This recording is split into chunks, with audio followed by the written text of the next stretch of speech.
अस्सलाम वालेकुम friend, this is Dania Khan. Welcome to my channel. इस वीडियो में आपको बताने लगा हूँ federal government educational institution lectures की BA 17 की जो टेस्ट होने लगे हैं 28 और 29 को। अगर अभी तक आपने अपनी रोल नंबर स्लिप डाउनलोड नहीं की तो मेरी वीडियो देख लें कैसे रोल नंबर स्लिप डाउनलोड करनी है। मैंने लिंक दिया हुआ है, वहाँ से आप रोल नंबर स्लिप डाउनलोड कर लें। और उसी वीडियो में एजुकेशन साइकोलॉजी के MCQs भी हैं जो कि प्रोफेशनल टेस्ट का पार्ट है। प्रोफेशनल टेस्ट 20% है, चाहे वो उर्दू हो, इंग्लिश हो, इस्लामियात हो, कंप्यूटर साइंस हो, बायो हो, फिज़िक्स हो, बिजनेस एडमिनिस्ट्रेशन हो, अकाउंटिंग हो। इन सब के लिए प्रोफेशनल टेस्ट होगा 20%। तो जो 20% है इसके लिए एक पार्ट मैंने एजुकेशन साइकोलॉजी पहली वीडियो में बना दी है।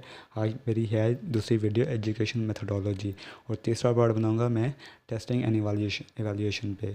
तो ये प्रोफेशनल टेस्ट के जो MCQs है वो मेरा क्लियर हो जाएगा। उसके बाद अगर आपको चाहिए होगा तो मैं स्पेसिफिक टॉपिक पे, चाहे बिजनेस एडमिनिस्ट्रेशन है, कंप्यूटर साइंस है, उर्दू, इंग्लिश, इस्लामियात पे एक वीडियो बना दूँगा।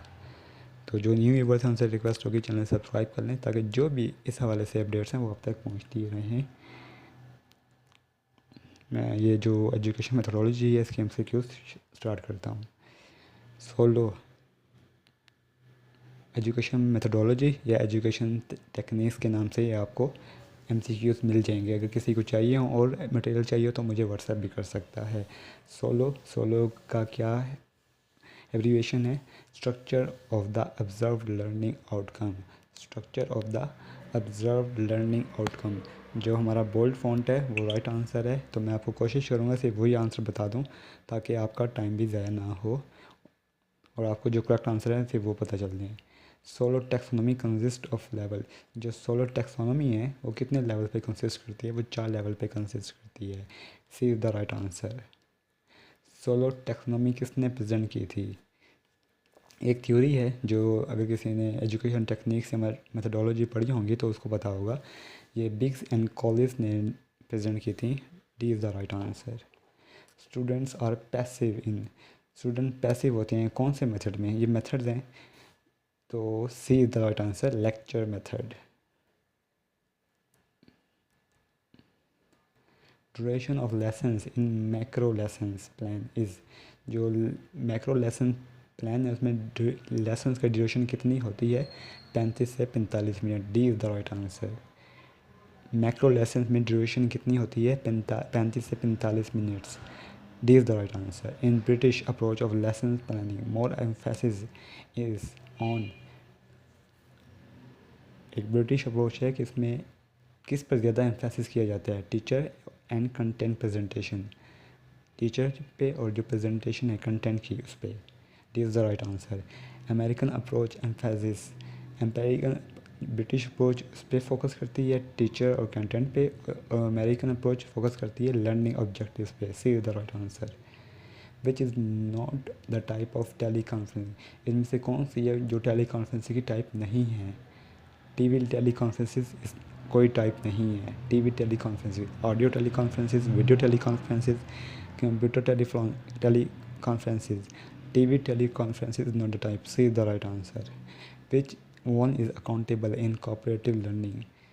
कौन से दो फैक्टर हैं जिनको अकाउंटेबल किया जाता है कोऑपरेटिव लर्निंग में? या दोनों हैं या दोनों नहीं है? C is the right answer, दोनों, इंडिविजुअल भी और ग्रुप भी। C is the right answer. Cooperative learning is an alternative to. Cooperative learning किसका अल्टरनेट है? यह है कंपैरेटिव मॉडल्स का। A is the right answer. Cooperative learning comparative models का अल्टरनेटिव है। The number of students in cooperative learning groups. कितने जो students हैं कोऑपरेटिव लर्निंग में पार्ट लेते हैं? 3 से 4। A is the right answer. The essential characteristics of cooperative learning is. Cooperative learning का जो एसेंशियल कैरेक्टरिस्टिक्स है वो क्या है? Positive interdependence. B is the right answer. The students like to spend the most of the time with. जो students हैं वो किसके साथ ज़्यादा टाइम स्पेंड करना पसंद करते हैं? पीयर्स के साथ, जो उनका ग्रुप होता है, colleagues, peers. D is the right answer. Peer culture constitutes. Peer जो कल्चर है क्या कॉन्स्टिट्यूट करता है? वो सोशलाइजेशन कॉन्स्टिट्यूट करता है। A is the right answer. In teaching experienced members guide the immature ones for.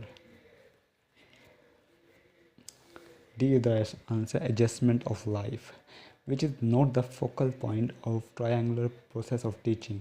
इसमें से कौन सा जो प्रोसेस नहीं है, जो इस पार्ट नहीं है? Teaching method, teacher people, contenting method. Teaching method part नहीं है, प्रोसेस नहीं है ट्रायंगुलर प्रोसेस। ट्रायंगुलर प्रोसेस में 3 चीज़ें आती हैं, teacher, people and contents. Teaching method कोई वो नहीं है। A the right answer. The goal of teaching, teaching का क्या गोल है? डिज़ायरेबल चेंज इन बिहेवियर, जो डिज़ायरेबल चेंज है बिहेवियर में। D is the right answer. The rules of presenting the contents to make them easy और called. B. Maxims of teaching. B is the right answer. With reference to Solow taxonomy, one aspect of a task is understood in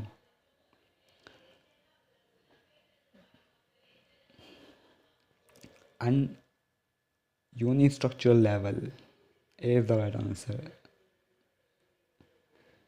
2 or more aspects are understood in multi.